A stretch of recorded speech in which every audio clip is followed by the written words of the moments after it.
So for today's podcast, Dr. Smith, Superintendent EVSC, is back with us. David, thank you for joining us. You bet. So we've really tried to keep people updated throughout everything that's been going on here for many weeks now. So, of course, I know you've spent a great deal of time, so many people have, starting to look ahead, plan, of course, for the reopening of schools, which is very exciting. Now, this morning, the state of Indiana, early this morning, issued some guidance. Indiana's Considerations for Learning and Safe Schools, called In Class. So really went through a lot of things, and I know you haven't had a great amount of time to dive into that, but I'm sure you've spent some time taking a look at that today. So you want to just give us a basic overview, what that said to you? Certainly. Well, first of all, we've been planning for the reopening of schools in August for over a month now. Certainly. So we have come quite a long way in our process.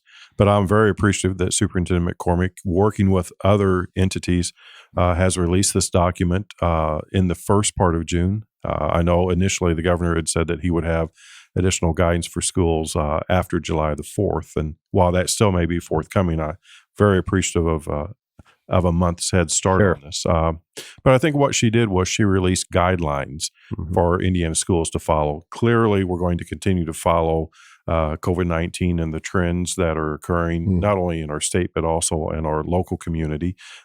Certainly take the advice of our local health department officials and follow the guidance of local governmental officials. But I do appreciate the fact that this is a guideline. It starts out as being a checklist and really some best practices. So I think it will be a very useful tool for us. And would you say I was correct as I started looking at it as well to see that when you say guidance, in other words, it's not specific telling every school corporation in the state of Indiana, these are 10 things you have to do. More so it creates some parameters and some things to take into consideration. Is that how you would say it? I think that's spot on. You know, we're blessed to have incredibly talented individuals in EVSC. So I don't think there's anything new in that document for us, but I do appreciate having it all in one place where we can basically go through that checklist just to make certain that we have crossed our T's and dotted our I's when we do unveil our plans. Sure.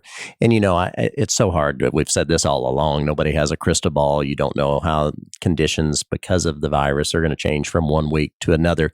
But from your chair, as we sit here in early June, if you just had to say, what do you think the timeline is for certain decisions to be made? If parents are out there wondering, when can I expect to hear some more specifics? How would you answer that? I would think certainly by the end of this month, we'll be able to provide a great deal of specificity. But all that's predicated upon the conditions that we'll face in August when school is scheduled to open. But I will put forward this, and I think a couple of key points to remember. First of all, this was guidance that the IDOE put out today. This, as you alluded to earlier, is not a cookie cutter approach that this is now what we're going to do. That was not the intent of that document. So I think it's important for our public to know that. And number two, I think it's also important for our public to understand that when we were required to shut down in March, we shut down the school corporation in very fast order. There was not a great deal of time to plan or to prepare. Right. That is not going to be the case for reopening in August. So we will have very detailed plans. We will be ready. And then should we have to close again, what that will look like a second time around will be vastly different than what we experienced back in March and April of this year. And I think that's an interesting point, because as you're spending so much of your time and working with others to plan for a reopening, at the same time, you're kind of looking ahead and planning for possible scenarios that could happen middle, late fall based on the conditions of the virus, correct? Absolutely. We really, in the first several weeks of this process in terms of looking at reopening, we really had the ideation phase. So what does it look like?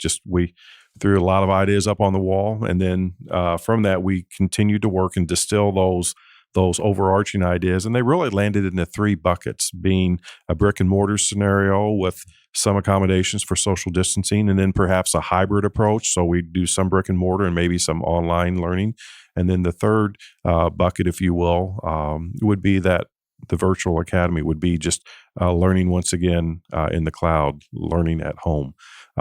So we will be prepared for whatever scenario happens, because I do know that if experience has taught us anything, that we will have to be very nimble. We'll have to make adjustments on the fly, but we will have already done the intentional preparation and planning necessary so that when those decisions have to be made, when we do have to perhaps change courses of direction, we know exactly what we're going to do.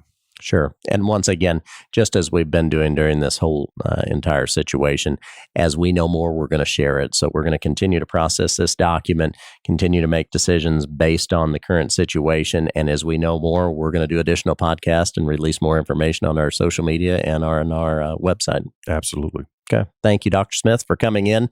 Great information today. And we look forward to being able to share more specifics as the days and weeks go by. Thank you.